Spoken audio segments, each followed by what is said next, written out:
Hello and welcome to The Wizard and the Priestess. I am Nuala. I am co-host Matt.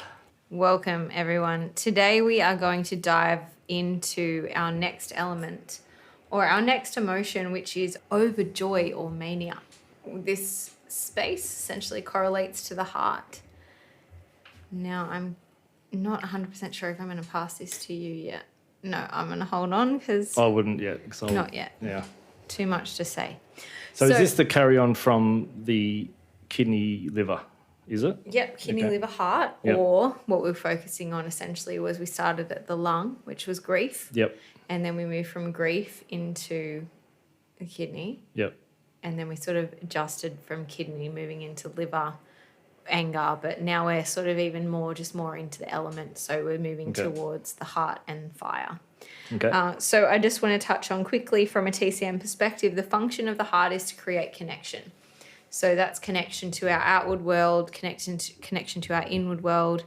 If there is a dysfunction in that, we start to see overjoy or elation or mania. And there are some deeper ways to look at this that we won't be touching on today, but in Chinese medicine, we always talk about excess and deficiency.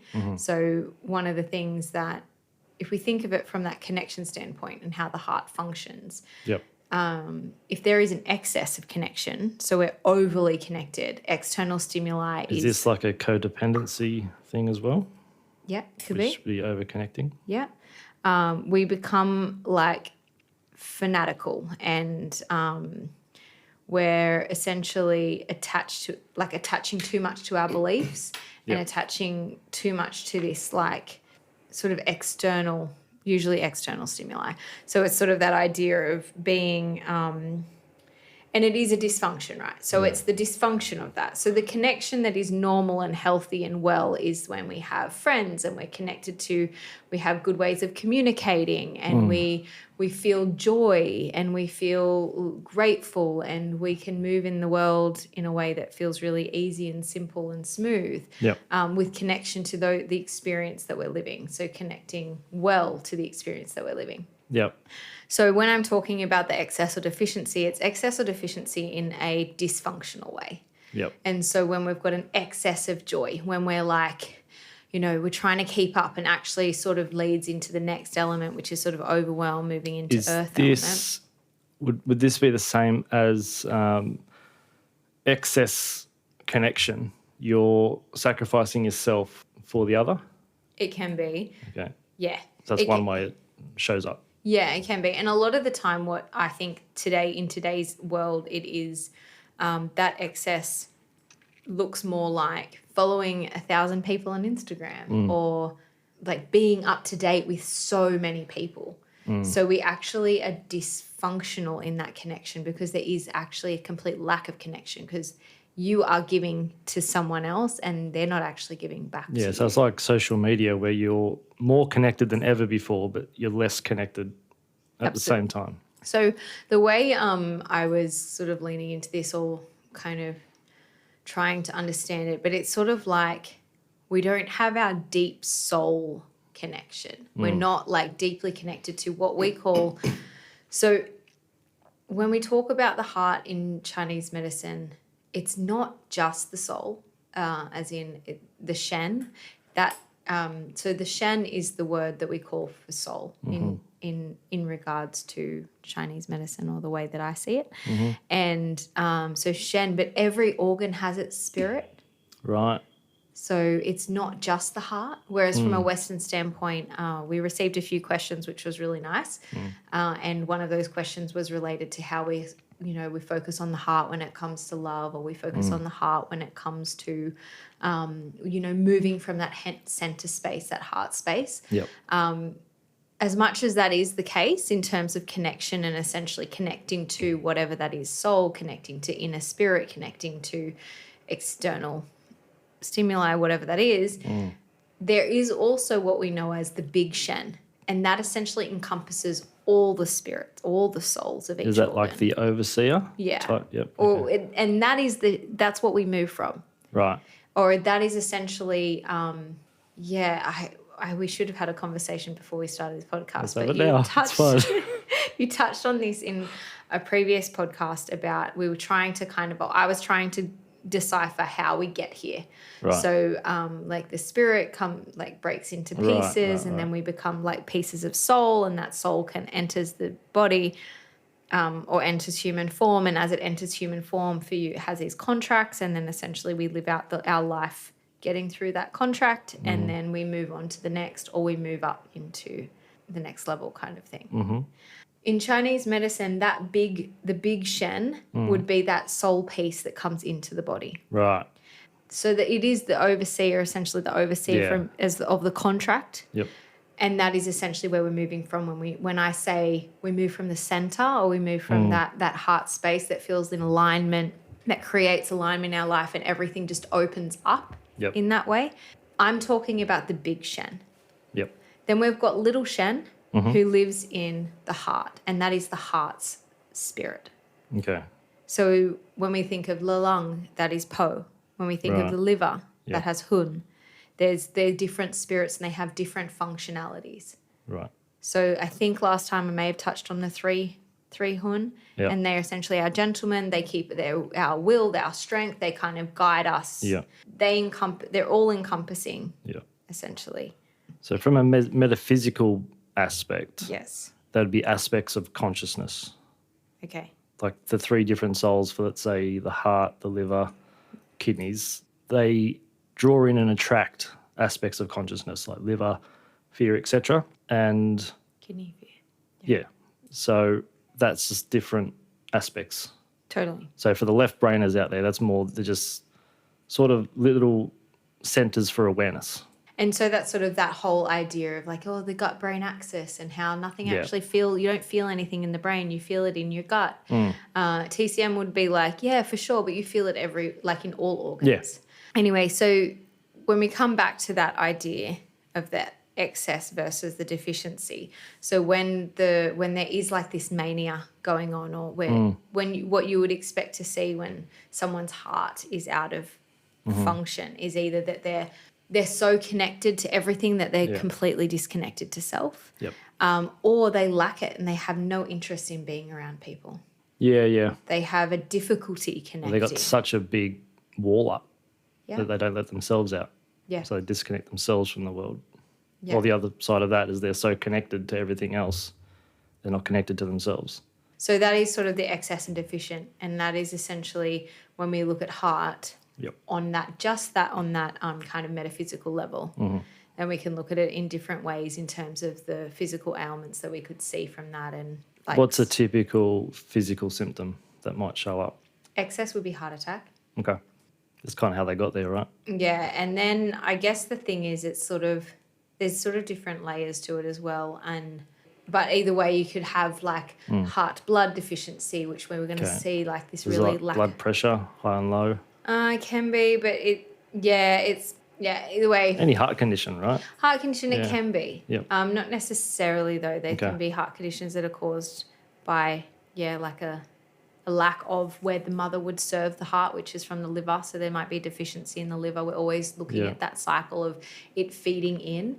And that is, I guess, one way of how we would support that. So I guess it's being wary and aware. I want to sort of bring it back to that kind of way of maybe thinking or feeling and focusing on that rather than the pathophysiology that we would see physically, because it just becomes a little bit wordy with all the ways that TCM is. Yep. However, the way we want to treat the excess is we want to bring it down. We need to bring the excess back in.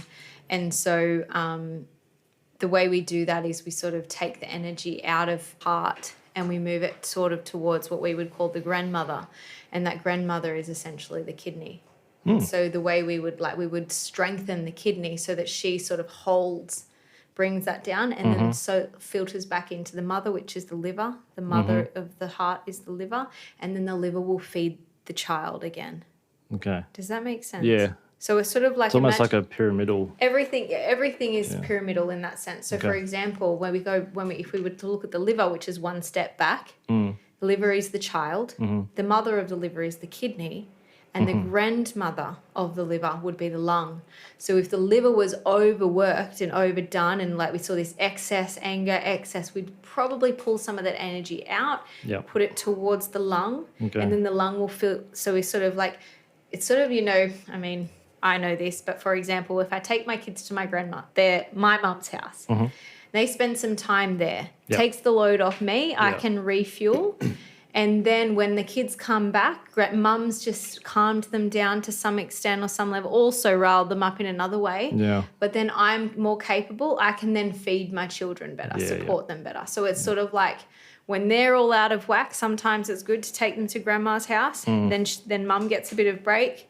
Then the mum can then serve the child again. Yep. So when we look at the heart and we look at these sorts of excess, or we want to really bring that down. So we want to allow the grandmother some time with the child, bring them back, give them a different sort of love and connection, and then strength, and that will then feed. Then the grandmother will then feed her child, which will then support. Yep.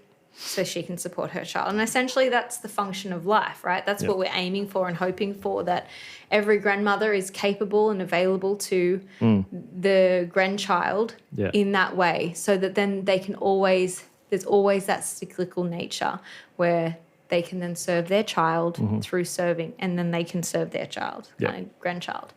But then if we've got that lack, so if there's a deficiency, say, so where you're like, actually, feeling really low, feeling like kind of like... Would you go so far as depression? Depression, mania more, Okay. like what's that? So it's like tired but wired? Manic? More like that manic, like that, like I can't even talk to you. I have no interest. Like beyond it, more a disordered thinking, would that- not just normal. Correlate or be connected to blood sugar at all? I mean... Or is that another episode? Well, I'd have to think about this, Matt. To be fair, I should have asked this pre-show. But I'm thinking that for sure, of course, it's going to be related to. Yeah, but somehow. then in terms of the way that the heart blood moves through, that's going to be interlinked to that's holistic. That's just like, oh, of course. Well, if you don't eat, then you can't digest anything. You can't create blood. You will therefore have no chi, and there will be no movement. There will be no nourishment. So... Yep. Yeah, okay. But it's not just like, oh, yeah, blood sugar, that's that. But essentially when we have a really weakened state of joy, or weakened state of like a little bit manic, right? But what's the opposite of mania when you go down? Depression. Yeah, so it's sort of like that. You said that before. I did. Now we're going to be a circle. Glad we got that clear. Thank you. So essentially then we would treat the mum. Yep. And we would help the mum be able to feed more straight into the child. Yep. So she needs to like be really, really solid in that. That kind of works psychologically as well, archetypally, I should say. Okay, what does that mean? Well, the mother gave birth to the child, but then to be a mother, you first have to come through the child. How do I get through the child if I'm the mum? To be a mother, Yes. physical mother, Yes. you first had to become a child. You go through the child phase psychologically, then you grow up into an adult. Yeah. But then to feed the mother, you need to activate the inner child That one. to keep the young spirit Okay. going, to keep your, what was it? Was it the Shen? Yeah. To keep that fed. That's all, just my little 2 cents. Wow, that's what came up. fantastic, Matt. I really appreciate it. Thanks, babe. I think one of the things too when it comes to the heart, and you're going to take us off on a really cool tangent in a minute, but is that we're all a little bit mentally ill. We're all a little bit of dysfunction, like have a bit of heart dysfunction, because we're not, in our day and age, in our world, it is very, very difficult to stay level and to stay whole, because we need the whole to work and function really well, to feel joy. And with all the like increase in technology and this movement towards, like, I don't know, but I have quite a few patients and clients. Some of them really like working from home, but a lot of people they don't want to work from home. They're alone all the time.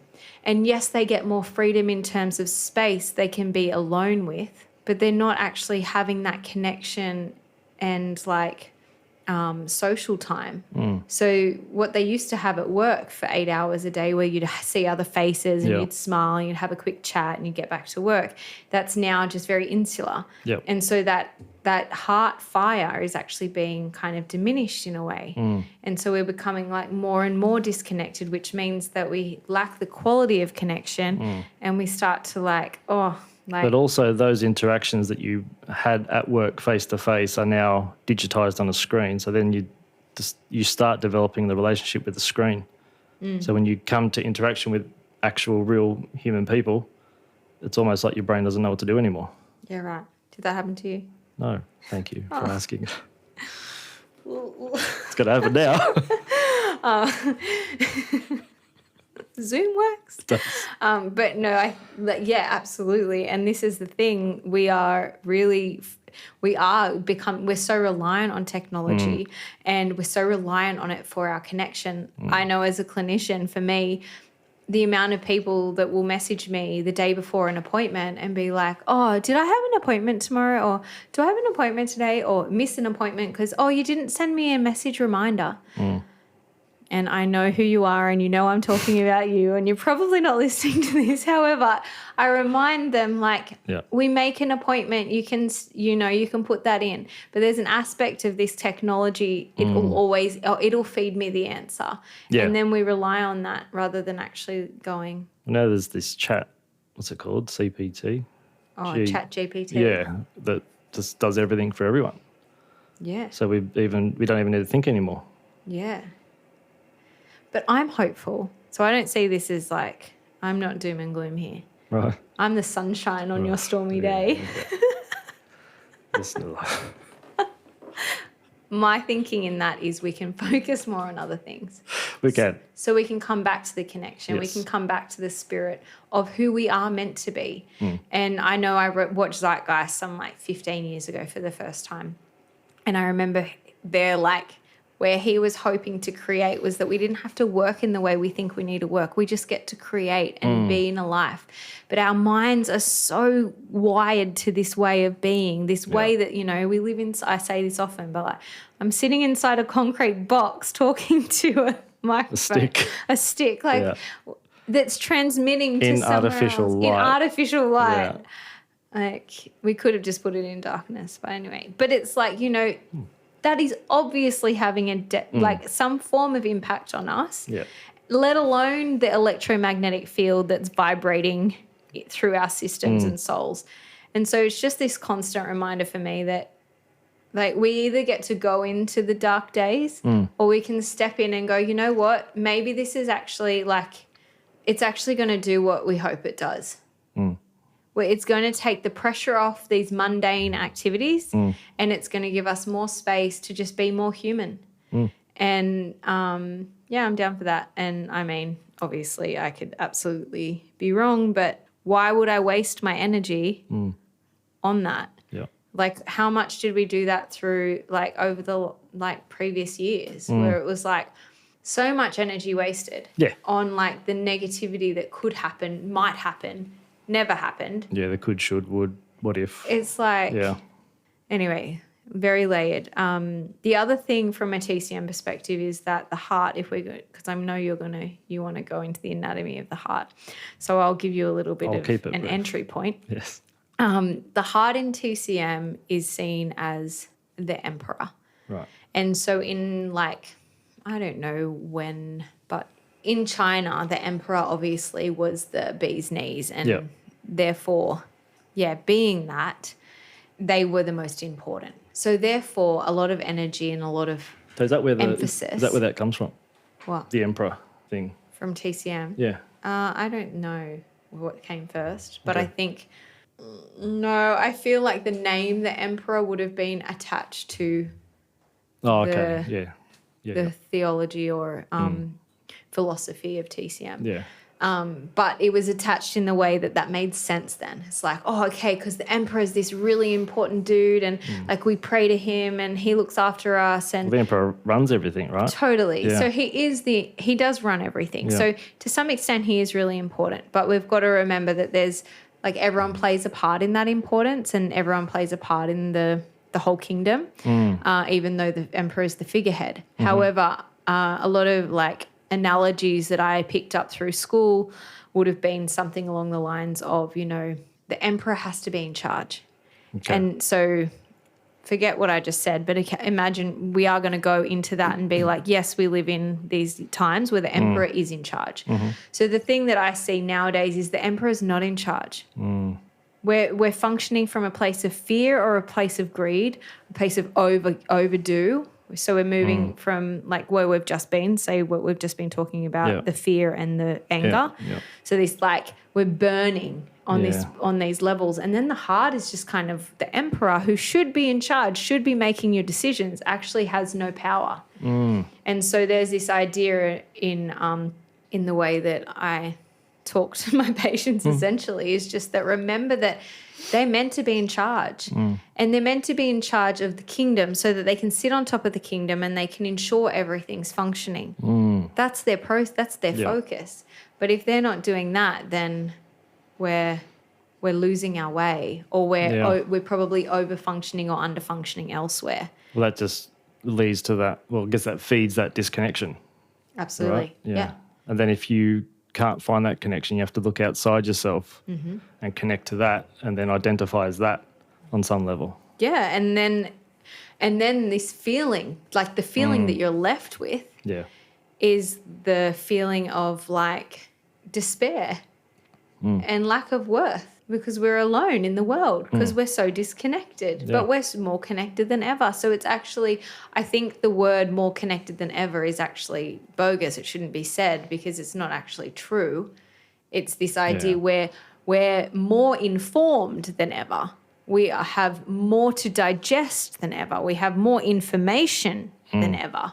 We have so much information coming in that it creates chaos. Totally. Yeah. And we'll talk about that next time. Okay. So don't go in today. Okay. But then what we need to bring, from my perspective, is bring it back to actual connection. Yep. That is through like all things tactile, all our senses. We need to be connected through our senses, and the screen doesn't do that. No. All right. But the heart beats inside our chest. It does. It has blood. You are onto it. Can you tell me more, Matt?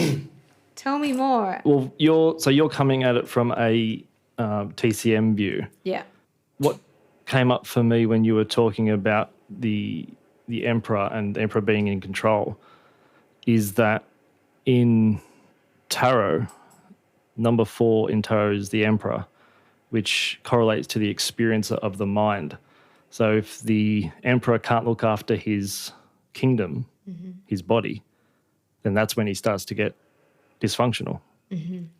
That's just what came up. In terms of his mind, he becomes His body and manic. mind, because his body reflects his mind. Right, yeah.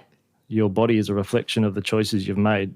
So if you can't manage your kingdom, your body, then your capacity to use your mind decreases. So it's the as above, so below, as below, so above kind of thing. When we talk of the heart from a visceral viewpoint, not many people know the real shape of the heart or where it is. They think it's left in the middle rib cage. But just to give people an idea, and I am going somewhere with this. Isn't it in the middle? No, it's middle slightly to the left. Okay. So if you go to the right, go down to second rib, that's the top of the heart.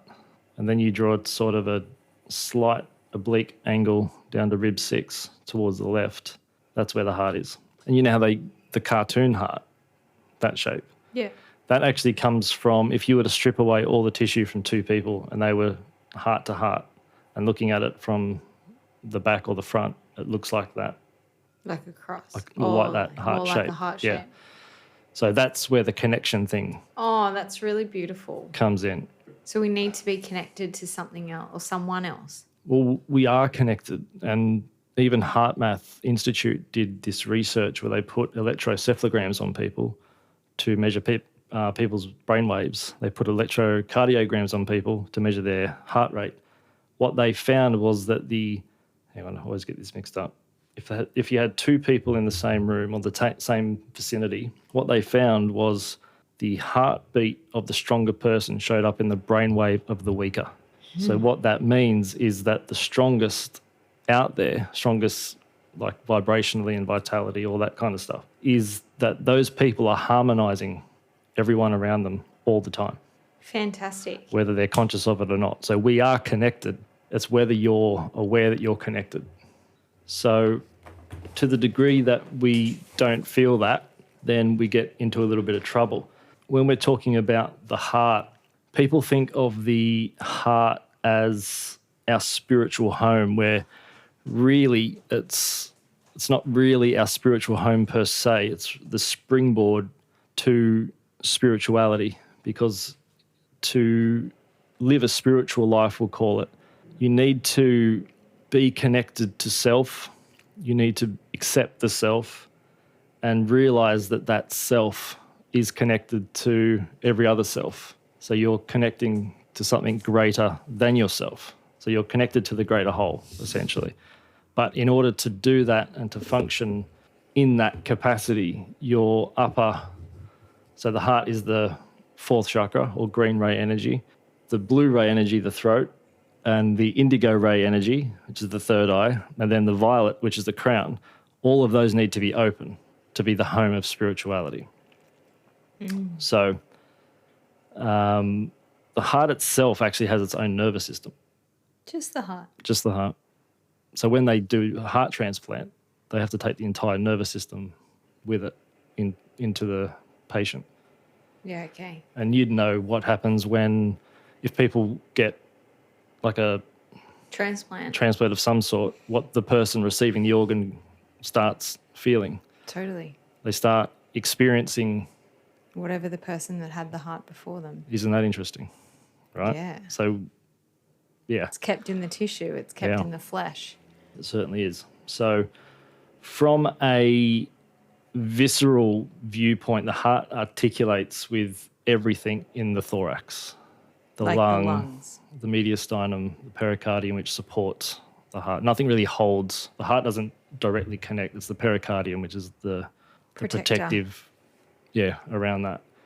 But the heart, the first symptom you can tell that someone's got a heart condition, when I say heart condition, more of a physical, actual physical, like a mechanical condition.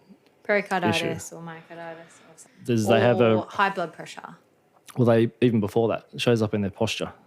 So they've got a really, I wouldn't do it. They have a really straight, a flat thoracic curve, but then they have forward head and rounded shoulders at the same time. And what often that is, so they're really tall and then they poke their head forward. Oh, it's not me. Yeah, not I've got you. no heart condition. So that's indication of either lack of crawling as a child or lack of that thoracic curve, and then their heart doesn't function properly, because we start really developing that aspect of consciousness when we start crawling like a cat, like a dog in infant development, around ages sort of 5 to 8 months old. And when we're crawling like a cat or a dog, then the acupressure point, on the shin, on the knee, sometimes on the forearm, but on the hands, actually stimulate those meridians, stimulate that part of the brain, which is the amygdala, which actually helps us process emotion. So those people haven't gone through that phase. Therefore, they haven't really essentially learnt how to not only receive emotion, but they don't also know how to often show emotion as well.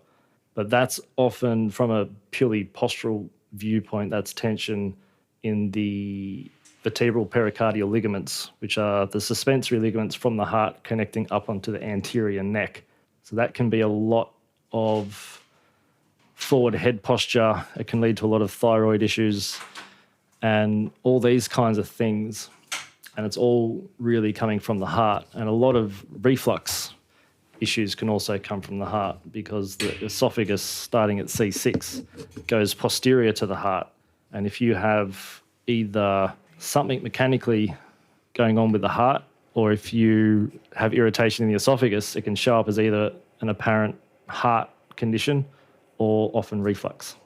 I'm going to bring you back to Crawling. Yep. How long do we need to crawl?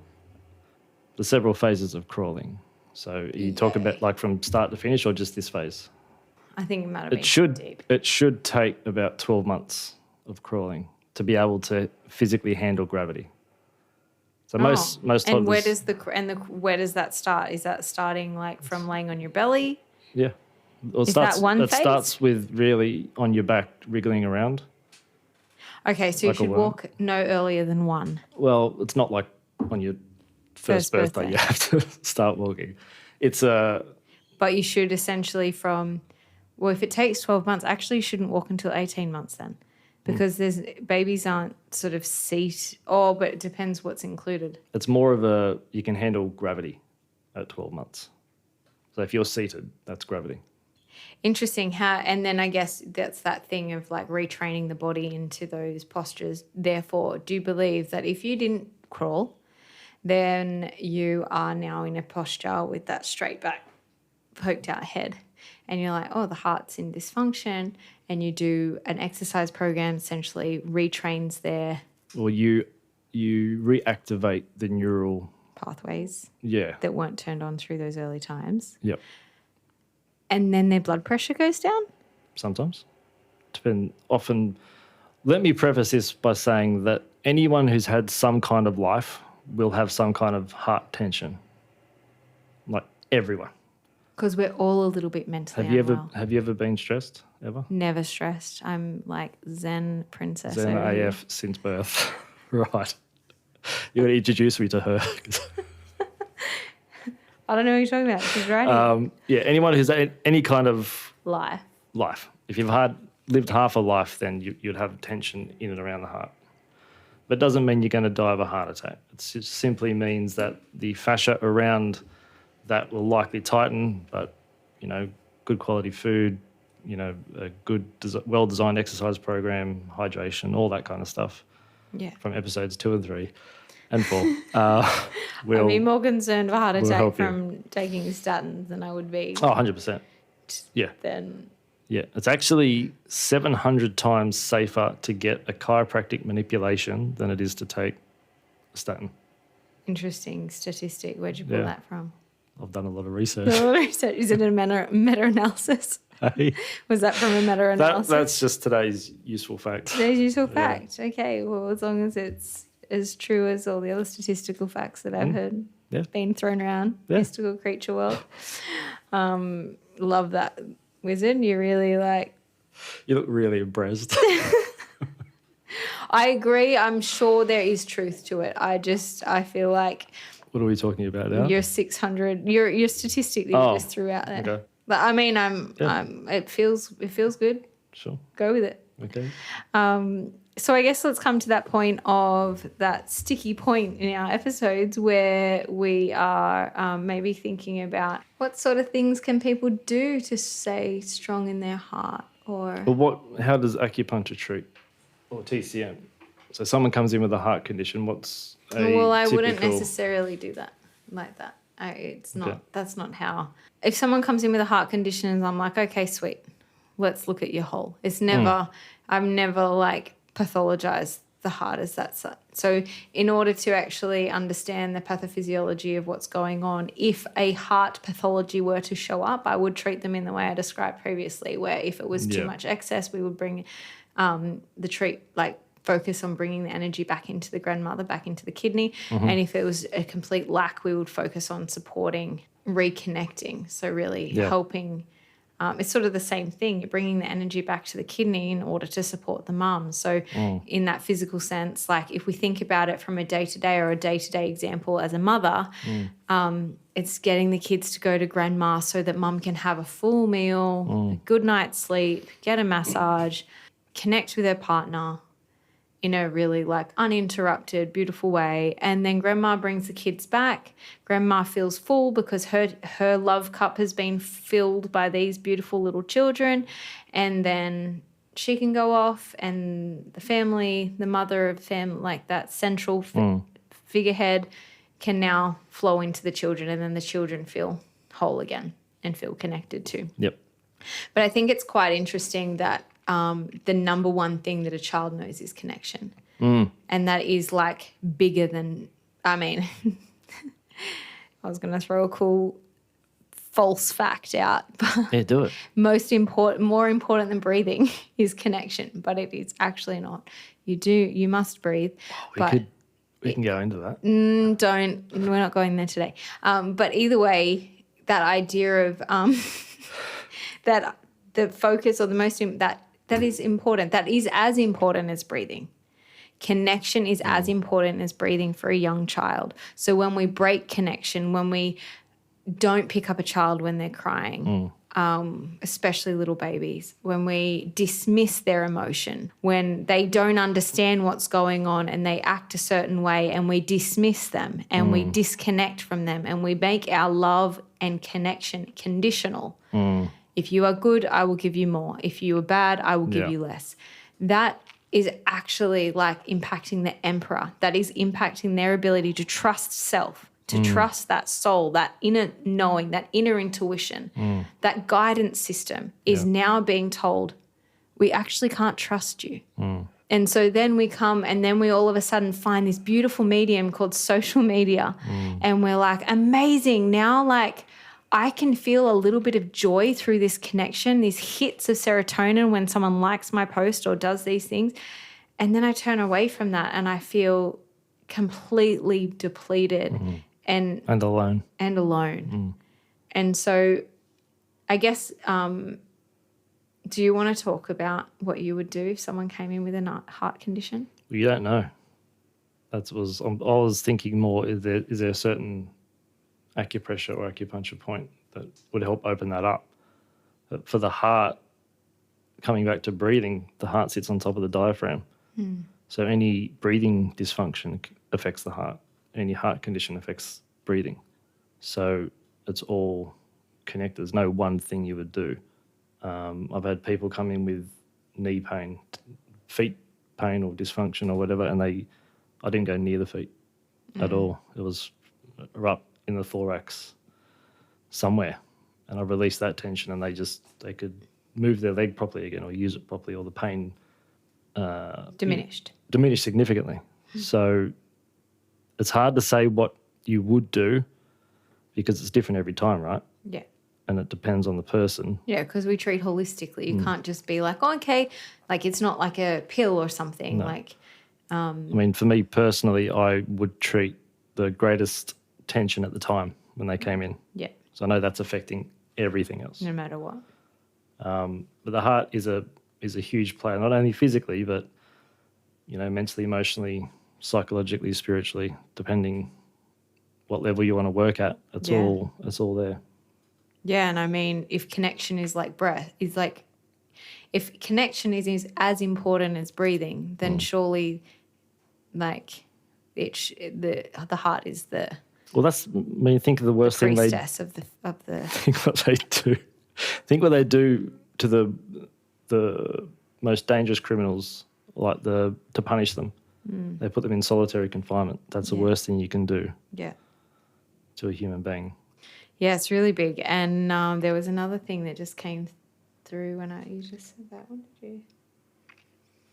No, it's gone. All right, well, that wasn't for now. Not meant to be. Oh, that's what I was doing. It was meant to be. Good. I was just thinking about, we talk about heartstrings. Like I was Yep. saying this story to a patient yesterday. I'm like, anyone that is a mother knows this feeling. And I mean, anyone that is a child, which is everyone, knows this feeling that you can feel so deeply connected to your mother by these heartstrings that you don't physically feel. Yeah. Like you don't physically have like a string that attaches to your mother's heart, but you can feel them. And there's an intuition guidance that is there. It's like vibrating there. I don't believe it necessarily diminishes and goes. It's always there, but it's like this thing, this magnetic energy that keeps you connected to them. I often notice it in my hands. It goes out and then no. But does it go through that finger? So the The heart ring? channel ends at the end of the pinky finger. And I thought it was that finger. No, that's pericardium. Oh, okay. But when I watch a sad movie, or it doesn't actually have to be sad, whatever pulls on my heartstrings, you know that saying? So the sad movies like the Zeitgeist? Or? So that guy wasn't sad. It was really uplifting, I thought. Did we watch the same movie? No, but like if I watch a really sad, it doesn't Yep. have to be sad necessarily. It could just like pull on my heartstrings. I literally will get this sensation of pain that'll come down and it'll stop like right at like, right in here in the palm, which Is is, that a heart? it's the heart channel. Yeah. And so it's like, I often, like, I don't know I'm necessarily going to feel that way. Yeah, right. But when it activates, it feels really good. It's like this sense of joy. And I mean, it doesn't have to be, I can feel it with like a really sad movie, but I also feel it with a really happy movie. Anyone else feel that? It's just me sitting over here with my heartstrings. But I really feel that it's so prominent and it sparks joy in me. And I know it's like a really big joy because I can feel it in my Well, hand. it's like when you're heart-centered and your fourth chakra just opens up. Yeah. It just feels like you're leading from with the chest, and I don't get the hand thing though. Well, yeah, that's sad for you, but it's... Well, I get a disc issue, so I get that differently. Often not my good. finger is actually broken. Okay, so what I would say... Oh, do you want to go first? What would be your advice that someone could do at home to either enhance their connection, strengthen their heart, realign their connection to spirituality in terms of what you were just talking about with the chakras and being open? Do you have really simple 2-minute advice? 2 minute. Yeah, 2 minutes. I'm watching the clock. Oh, yeah. Okay. 2 minute. So I would say surround yourself in green. At home, clothes, food, get some green vibration in and around you, firstly. Then from an exercise point of view, your heart is more like a diesel engine. So it needs to be warmed up slowly and it can go forever. How do you warm it up slowly? Well, depends on the person's body. Corrective stretching, light warm up, into it. And go forever. Go forever. Okay. And then from an emotional, well, you said you asked about spiritual. Whatever, you go. Yeah, accepting yourself, let yourself off the hook. And in the heart, we hold emotions like love and joy, but also the need to be loved, the need to feel joy, jealousy, hatred, everything, either side of the coin we hold. And if you are feeling in that kind of, let's call it the more shadow aspect of it, ask yourself, is it really true? And then try and listen with your heart. And then even ask directly, heart, what do you say about ... And just wait for an answer. And it's probably not going to come literally in the mail. It might. Leave room for the unknown. But it's a feeling that you have to get to. It's not going to come literally. It's going to come in a vision maybe. It might come as a synchronicity of some sort. But to follow your heart it takes spiritual kahunas to do that. Yeah.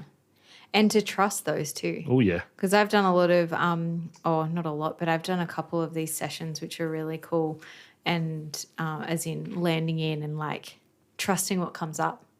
Someone's asking me questions and I'm just trusting what comes up and I'm just expressing those and then going with what is.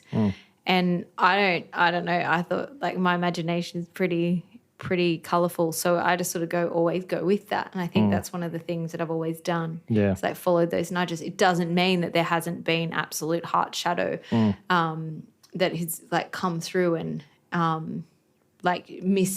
directed me in ways that doesn't serve, but it always feels bad. Yeah. Never, it's like shadow, when you action or move from a shadow pattern, it doesn't feel good. It's not like, oh, glory to me. It's like, Well, you don't feel lighter, do you? no, It's you feel usually heavy and you're like, you're making this decision. You're like, It just have feels wrong in the gut. justified it in your head Yeah. that this is good, and then you go with it, and it's obviously not good. Well, that's why they say the longest journey you'll ever take is head to the heart. Oh, you said this one before. Take it away from me. My thing for the heart essentially is just to be here now.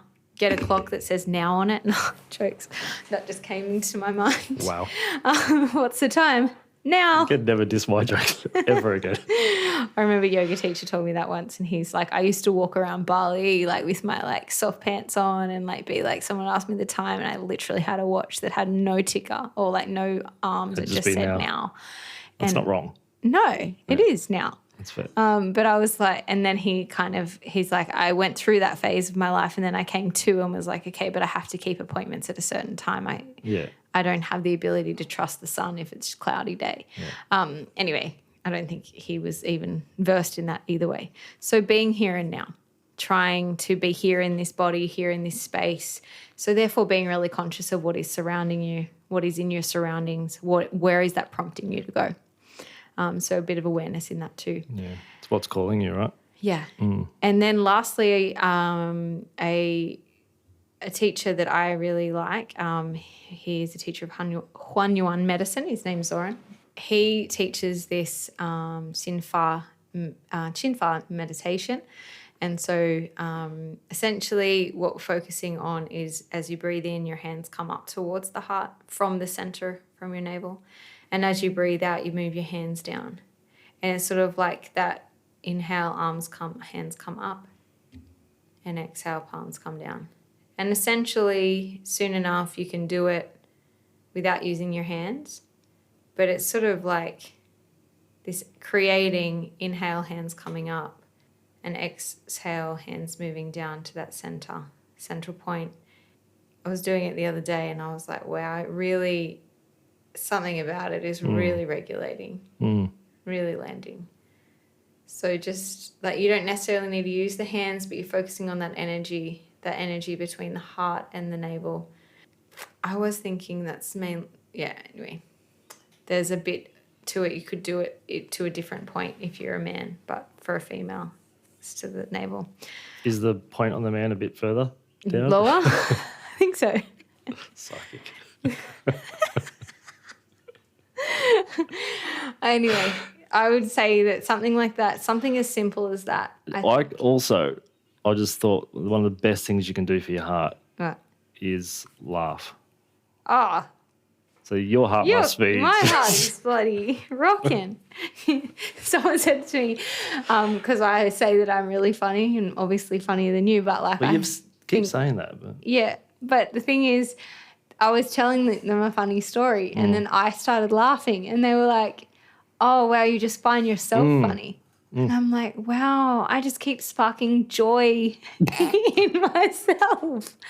And for me, there we have it. That's enough. And if the people around me connect and vibrate to that, you want to join the party, jump on in, have fun. We can spark joy together. Otherwise, I'll send you a joke. I'll try my best. Check out my Facebook posts. Thanks for joining us today, everyone. We hope you had a nice time. Thanks, guys. See you soon. Bye. Peace.